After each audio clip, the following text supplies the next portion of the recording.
Hello viewers, কেমন আছেন সবাই? আশা করি বরাবরের মতোই ভালো আছেন। সো আজকে নতুন একটা টপিক নিয়ে আলোচনা করব, যেটা হচ্ছে পিএইচপি।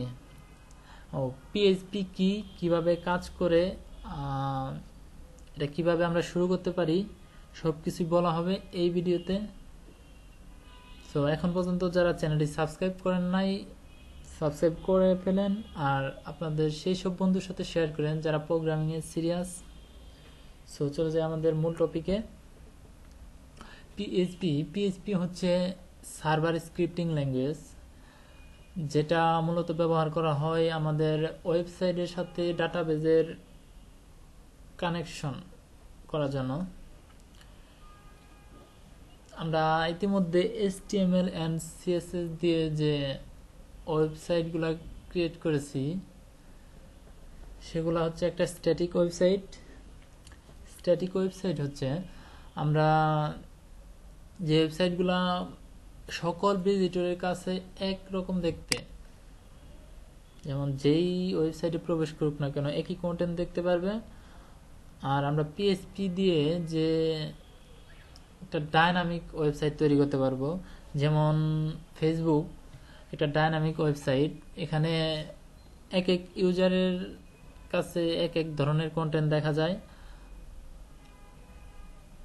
যেমন আর কিছু উদাহরণ, লগ ইন, রেজিস্ট্রেশন, এগুলা সব কিছু করা যাবে পিএইচপি দিয়ে।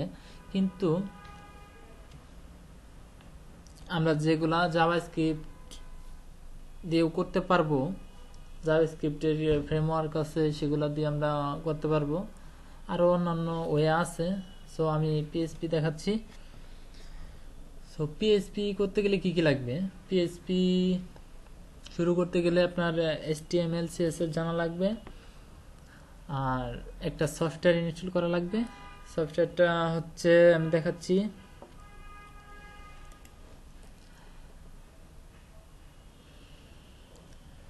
আমার কাছে যেহেতু ইনস্টল করা আছে, সো আর ইনস্টল করতেছি না। আপনারা এটা ইনস্টল করে নেবেন এবং দেখাচ্ছি পরবর্তী ধাপ। এটা কিছুই না, জাস্ট ডাউনলোড করে ইনস্টল করে start Apache and my SQL, এই দুইটা অপশন চালু করে দিতে হবে। শেষ কাজ, সফটওয়্যারের কাজ শেষ, আর কিচ্ছু না।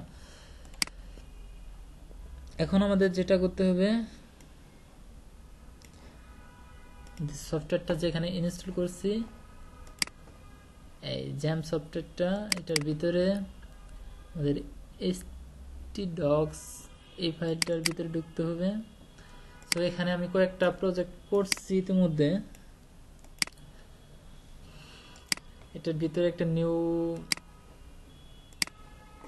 ফোল্ডার ক্রিয়েট করতেছি, পিএইচপি।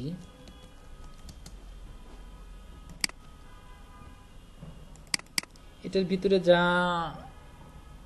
ফাইল তৈরি করব সেটা আমাদের কল করতে হবে এই পিএইচপি ফোল্ডার দিয়ে। হ্যাঁ, আমরা ব্রাউজারে গিয়ে যদি কল করি পিএইচপি ফোল্ডারটা, তাহলে এটার ভিতরে যে ফাইলগুলো আছে এগুলাই ব্রাউজারে শো হবে। যেমন আমি যদি একটা পিএইচপি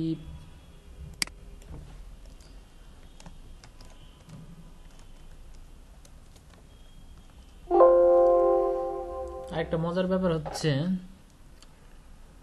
আমরা কিন্তু পিএইচপি এখান থেকে ভিউ করতে পারবো না, সেজন্য আমাদের সফটওয়্যারটা ইনস্টল করা। আমরা এর আগে দেখেছি যে এইচটিএমএল দিয়ে কোনো ফাইল তৈরি করলে আমরা সেই ফাইলের এখানে একটা ব্রাউজারের লোগো থাকতো এবং এখানে ডাবল ক্লিক করলে ওই ব্রাউজার চলে যেত। এখন আমরা দেখতেই পাচ্তেছি যে এখানে আমাদের কোড এডিটরের আইকনটা চলে আসতেছে, তার মানে এখানে ডাবল ক্লিক করলে ব্রাউজারে না গিয়ে আমাদের কোড এডিটর চলে যাবে। সো আমরা দেখি,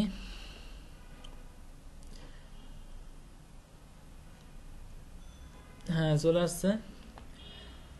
আমাদের পিএইচপি শুরু করার জন্য আমাদের একটা নিয়ম আছে, যেমন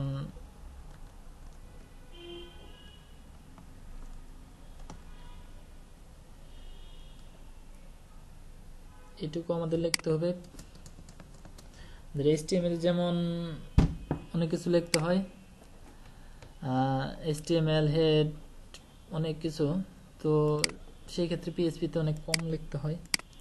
তো এটুকু লিখতে হবে প্রথমে এবং শেষে এটুকু। এর মধ্যে আমরা যদি কোনো কিছু শো করাতে চাই আমরা ওয়েব পেজে আমাদের, তো সেই ক্ষেত্রে আমাদের অবশ্যই ইকো লিখতে হবে, ইকো স্পেস। আমরা এখানে অনেকভাবে ইউজ করতে পারি, যেমন ইকোর পর আমরা যদি এখানে কোনো লেটার ইউজ করি, লেটার সেটা এখানে বোঝায় যে স্ট্রিং, সেটার জন্য আমরা এখানে কোটেশনের ভিতরে ইউজ করতে হবে, যেমন দিস ইজ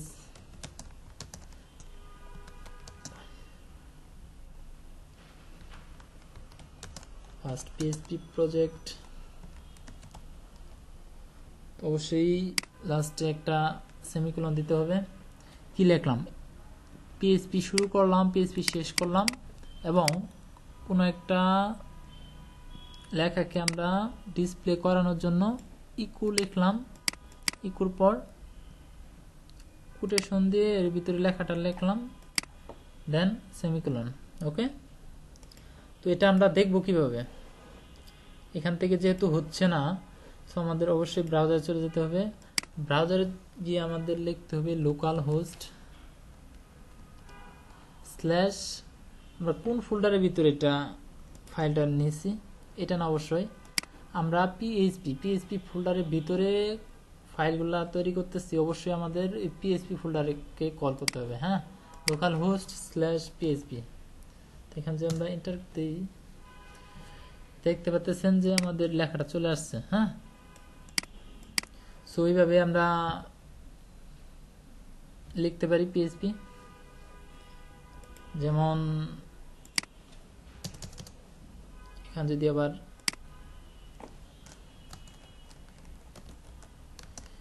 ইকো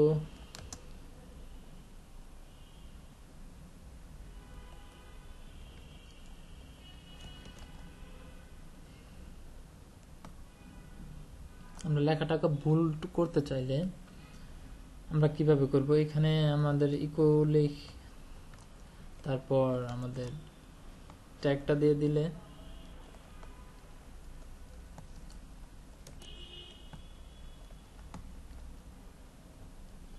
অবশ্যই এখানে একটা ডট দিতে হবে।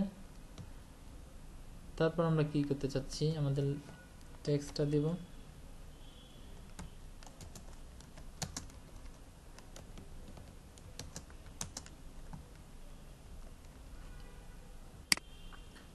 আরেকটা ডট, এবং আমাদের এই ট্যাগটা শেষ করতে হবে। হ্যাঁ,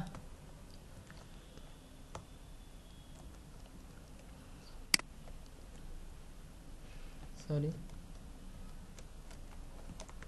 যদি আমরা ট্যাগটা শেষ করি,